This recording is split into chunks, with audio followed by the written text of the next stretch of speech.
A very good afternoon to you, members of the interpreting and translation profession in Australia and internationally, wherever you may be. My name is Silvana Pavlovska, and I'm representing Language Experts Proprietary Limited. Language Experts is an organization which provides interpreting and translation services, as well as training services for interpreters and translators. Today, we're going to start a series of broadcasts whereby we are going to create an awareness about who is this person whom we refer to as the interpreter and the translator for that matter. What do they stand for? What are their duties? What are the ethics of the profession? How do others see our profession and what we do? With specific emphasis on the Australian context as well. So this first part, which I would love to share with you, and I'm about to do so, deals with the professional duties of an interpreter. It also talks about the recipients, that is, the recipients of the services of interpreting and translation, and the ethics of interpreting and/or translation. So the aim is to explore the classical model of the interpreted interview and how every related professional concept of interpreting stems from that model. And the aim is to understand the classical model of the interpreted interview, the three-cornered situation, understand how the dynamics of the interpreted interview function, understand who the clients and recipients are according to the classical model, understand what the duties of the clients or the recipients of the services in the interpreted session or interview. Also create an understanding what the professional duty of the interpreter is in the interpreted interview and how it stems from this classical model. Also an awareness about how ethics of the profession stem from all of these that I have just mentioned, and understand how to apply the classical model to interpreting in legal settings. So we're going to focus on legal settings. And we're going to start off by talking about the interpreted interview. What is it? And what is the three-corner situation? And what are the communication dynamics involved? And many persons, including a range of professionals in various domains, and I'm referring to our book on interpreters working in the legal and court settings. So I'm going to be making references to our publication, which, by the way, is available for you to purchase if you so wish, and it is half price at the moment. Right. So many persons, including a range of what we refer to as professionals in various domains, are inexperienced in working with interpreters. The reasons are loss of control of the situation when an interpreter is involved, delays in the communication, and a feeling of never being certain that they have communicated with their client. Some professionals, for a better want of a better word, do prefer to work with interpreters, and they do state that they feel a sense of relief to share that responsibility of dealing with their non-English speaking background persons. Unfortunately, both these views stem from either bad experiences with incompetent and unethical interpreters or a lack of understanding of the work and the duties of the professional interpreter. And fuzzy do-gooders and welfare notions we often encounter in Australia, that it is those who do not speak English who are at some sort of disadvantage or need help. The idea that an English-speaking person who is acting in a professional capacity, who needs to deal with their non-English speaking background clients might be at a communicative disadvantage is not only an alien notion, but it's also found to be an idea that amounts to some sort of an affront and offense to such mighty professionals.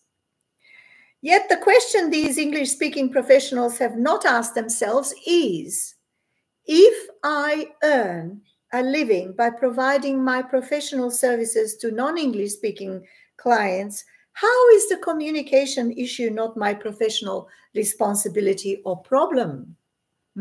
Good question. Wouldn't you agree? Of course, there are professionals in Australia. When we refer, by the way, to the professionals, we are normally talking about English-speaking people who are acting in a professional capacity when, they're dealing with non-English speaking people and they require the services of an independent interpreter. So, of course, these are professionals in Australia who have taken the responsibility for this issue seriously and have worked hard to understand how to work with interpreters. But unfortunately, there is still a general situation out there of confusion, wrong expectations, and also misunderstanding, if not downright resentment of the interpreting profession. And yet it is so simple. These are the principles of the interpreted interview, or the what we refer to as the three-cornered situation, if you are interpreting physically on site. One, an interpreted interview between an English-speaking professional and the non-English-speaking client is exactly the same as an interview conducted in English. Secondly, the interpreted interview has the same objectives: to make some sort of a life decision by consulting the expertise of the professional. Three, the only thing that changes is that the professional and their client, to communicate with each other, they need the presence of an interpreter.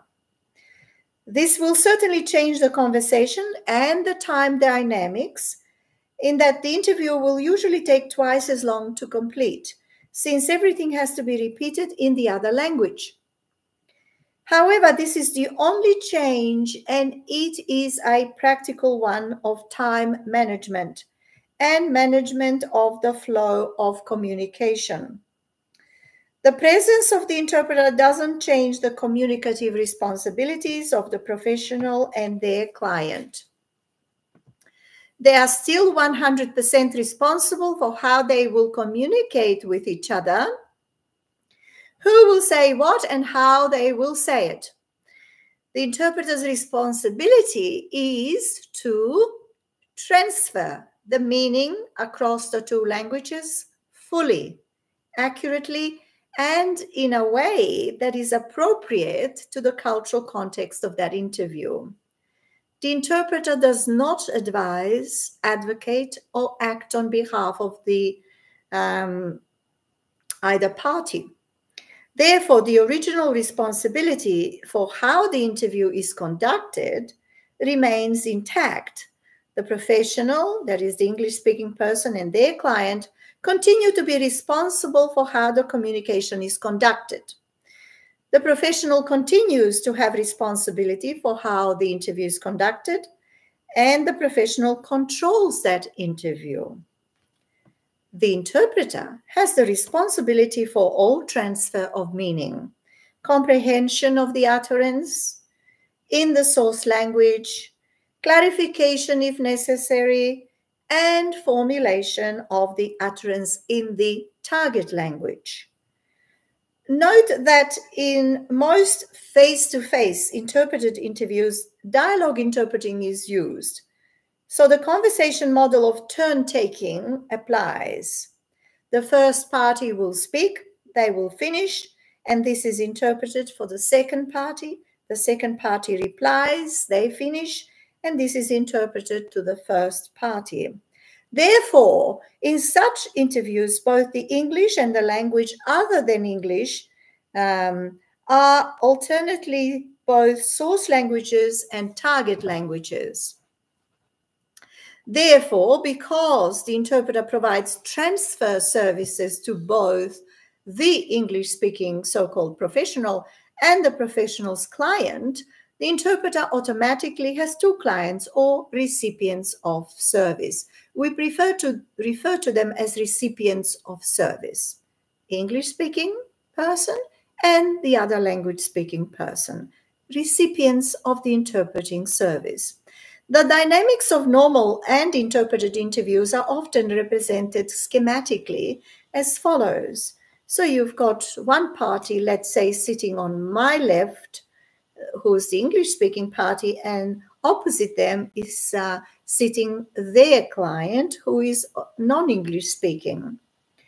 And in the middle or in the center between the two parties, you have the interpreter sitting, giving equal space or distance to each of these recipients. So what is the duty of the interpreter, you might ask? Well, we've outlined the dynamics of the interpreted interview in some detail because it's imperative that we do understand that the interpreter's duty is determined by those dynamics and the nature of the interpreter's professional task. We cannot emphasize how crucial this is for professional interpreting practitioners to understand, and for those who don't, who will appreciate the duties of the interpreter as well. Every prevailing misunderstanding and conflict in the profession and among its various clients or recipients about what the duty of the interpreter is happens because of a lack of understanding of the basic communication dynamics involved in interpreted interviews. Thus, the duty of the interpreter is to provide transfer skills to enable the two parties who do not speak the same language to communicate. And by definition, this means that at all stages of the interpreting process, the interpreter has actually two clients, since both parties receive the same transfer of meaning services. So we're going to end part one here, where we've talked about what is the interpreted interview or the three-cornered situation and what are the communication dynamics involved in the interpreted session. Next, in part two, we are going to identify who are the clients and the recipients. Who are they? So stay tuned for part two, which will be broadcast soon. Thanks for your attendance. Thanks for your attention. And I am looking forward to seeing you next time. Silvana Pavlovska, language experts, bidding you a good day. Bye.